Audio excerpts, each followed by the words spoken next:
How are you? Oh, I'm fine, mate. You had a great morning? How do you ask? Ian, you're bringing the energy. I know. That's 3 of his questions, by the way. Done. That's your questions you done for the morning. Gary, would you like to kick us off? Yes, why not? Thank you very much. Hello, Mikhail. Hello. I'm afraid we're going to start with the traditional injury updates. Thomas Partey obviously trained, but didn't travel. Yeah. Okay. Available for the matchday squad? Let's see. We have another session today. Obviously, he's been out for many months now, and we need to really nail the timing and when he has enough in the time to compete. But I think it's very close. Very close. Yeah. Same for Jesus. Same with Gavi as well. And Zinchenko. He's done a few things, and Alex is not far too. And Tomiyasu. And Tomiyasu is still a little bit more, I think. Okay, perfect, thank you. So, 4 of them racing against time, Tomiyasu not necessarily. Great, thank you very much. So, the way you've spent the last 24 48 hours, you stayed overnight in Porto, is that right? A relaxing morning and then a leisurely flight back. So you've had chance to reflect with the players, look into their eyes, see how they're feeling off the back of that defeat. What do you see?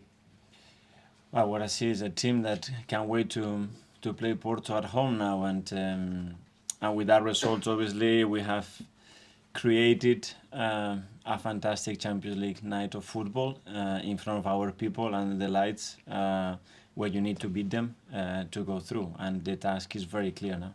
But what does it mean about getting back to the Premier League and the determination to bounce back straight away? That's it. Porto is gone. We discussed it. We know the things that we did very well, the things that we have to improve. It tells you again about the small margins in Champions League, because we have one of the biggest chances in the 91st minute with Gavi.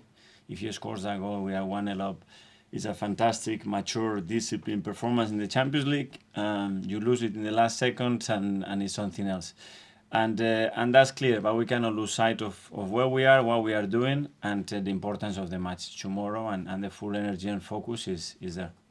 The last time, you only lost actually once before in the Champions League this season at Lens. You came back and you beat Manchester City 3 days later. Yeah. Looking for similar this time? That's the reaction that we need, and we want to create an atmosphere in the stadium from the beginning. And I ask everybody to go there tomorrow night with full energy, because the team is going to need it, and we are in a really good moment in the Premier League, and we want to continue to be there, and tomorrow's game is vital to achieve that. Under the floodlights as well, which is unusual on a Saturday night. The atmosphere against Liverpool, for example, is a bit earlier in the evening. Are you looking for that kind of atmosphere? Always better, so we can do better, the team to play better, the crowd to be even more energetic with us in every single ball, and that's what we have to build tomorrow. And lots of celebrations afterwards if you win. Sorry? Lots of celebrations afterwards if you win. Yeah, I don't know if outside or inside the dressing room, but let's win first. Is it unfinished business? We won't go into the nitty-gritty of the game, the point that you all feel was stolen from you at Newcastle, but is there an aspect of unfinished business with you and the players when Newcastle are concerned? With every club, there is always a history, there is always what happened before, what is going to happen next, and we know the importance of the game, and we just focus on what we have to do. Thank you. Thanks. Hi, Mikhail. Hi. Back at the Emirates after 3 away games. I bet that feels good.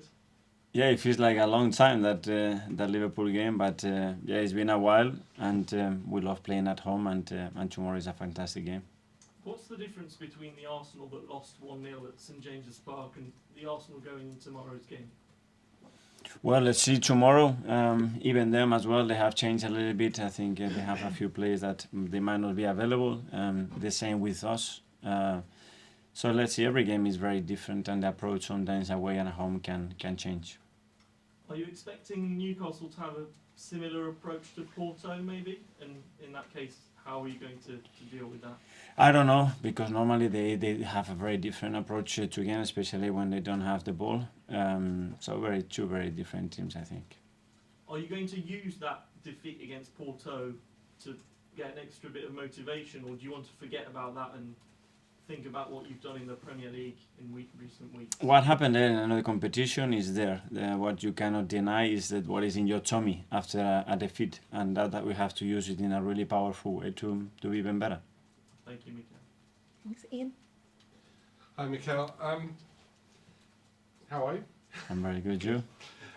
Timber, are we going to see him back before the end of the season? I really hope so. He's doing really well. He's been with some players around now on the pitch.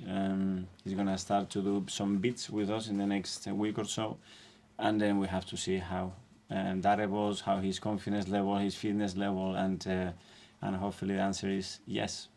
Because it seems now as we come towards the real run-in, and after this weekend, you, Liverpool and City will all have played the same number of games. Your squad is in the best shape at the moment, fitness-wise. You know, there are injuries at City, more injuries at Liverpool than both. But barring Timber, it looks like within the next week or two, you could have almost a fully fit squad to choose from. Yeah, obviously we have missed some big players, and we still are, but you have to adapt to that. Obviously, we want them back. We need them back as quick as possible, and we know the impact that those players are going to have when we have the full squad ready. 11 goals in your last 2 league games. Has that answered all the critics who were telling you during January, you've got to go and buy a striker, you've got to go and buy Ivan Toney, you've got to go and get somebody to put the ball in the back of the net? No, I think it shows that the team has the ability to score goals and to share the goals, and that we have to do it consistently, and that's the demands at the end of the season. You're going to have to score certain amount of goals and not concede certain amount of goals in order to have the best chance to win titles, and that's undeniable. What is it about Newcastle as well the last sort of couple of seasons, or certainly last season and then St James's Park earlier this season, that makes them so difficult for you to beat? Because it's looked like those games are very sort of close between the two of you. But they are a really good team. They are very well coached. They are fantastic players. They have great spirit within the team, and they are difficult to beat for us and for many opponents. And last one, you've beaten City and Liverpool this season already in the Premier League. Many people would still see you as being the outsiders of the 3 to win the title. Are you in the position right now, though, that you would love to be in? Well, I think we are in a really good position, and we are where we want to be. I don't know, we can be better. As I said before, I think the most important thing is that we continue to believe, to perform at the level that we are doing, and we have the squad available. And if we have those 2 things, we're going to give them a real go. Hi, Mikel. We spoke to Declan after the game on Wednesday, and he was talking a bit about this team sort of learning some sort of savviness and, you know, the element of the dark arts that you get in the game. Is that something you feel the team needs to maybe develop as they sort of mature as players, that sort of bit of edge? Yes, we certainly can develop a lot of things, and those experiences are really relevant to judge whether we were or we weren't just because a goal. I don't think it's is that fair, and I was very clear with them about it, because I believe that they did a lot of things right, but yeah, and managing games and things like that, we can still improve. But in a year's time, for sure, we can improve, and we can improve in our build-up phase, and we can improve in our restarts, and we can improve in many areas.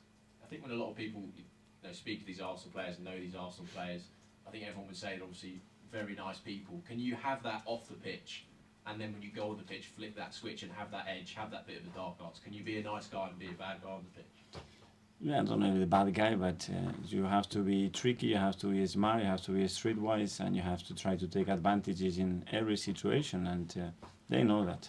And is that something you sort of coach on the pitch, off the pitch? How do you develop that in a player? That's a thing that has to be developed if you don't have it, that's for sure, because the best teams, the best players, they have that. It's Mark. Hi, Mikel. It's nearly 4 months now since what happened at Newcastle. Obviously, your response afterwards and the club statement and everything. Since then, do you think you've seen a noticeable improvement in officiating with VAR? Well, that's what we all wanted, that at the end the decisions are better. I think the last stats that came across showed that it was a significant improvement, and a lot of decisions were getting right. So hopefully that's the case, and we continue to do that. Your response at the time was criticised by some, but do you feel you being able to talk about it and bringing it up like that has helped that whole conversation around it?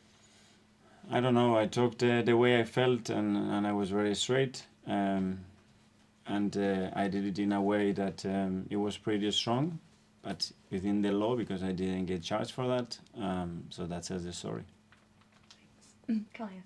Hi, Miguel. Hi. On Wednesday, it was obviously quite a stop-start game. There was lots of fouls. I think the ball was in play for about 50%. quite similar to the home game against Newcastle last year. You said that your team can learn to do better and will learn from those situations. What do you think they can learn between Wednesday and potentially a similar test on Saturday?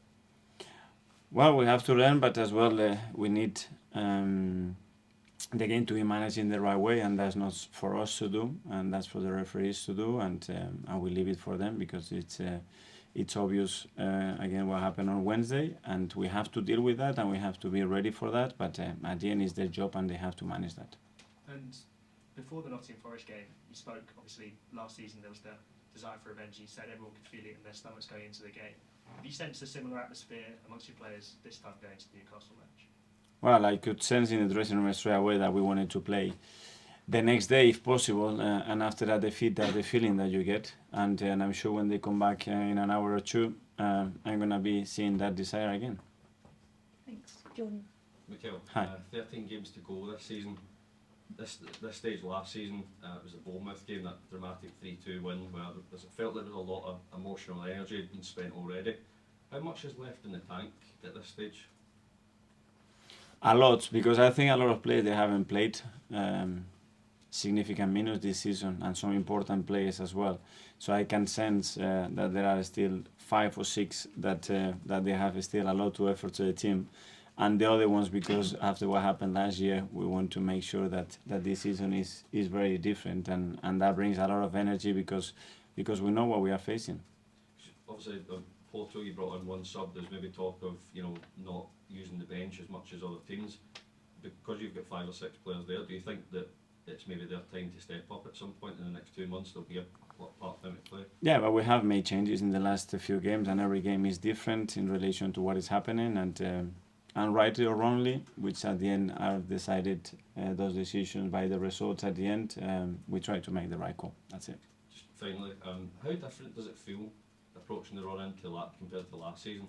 It feels like after that Bournemouth game, it felt like towards the end it felt like Arsenal were there, it was theirs to win. Does it feel slightly different this time because there's 3 teams competing and you're on the shoulder rather than leading?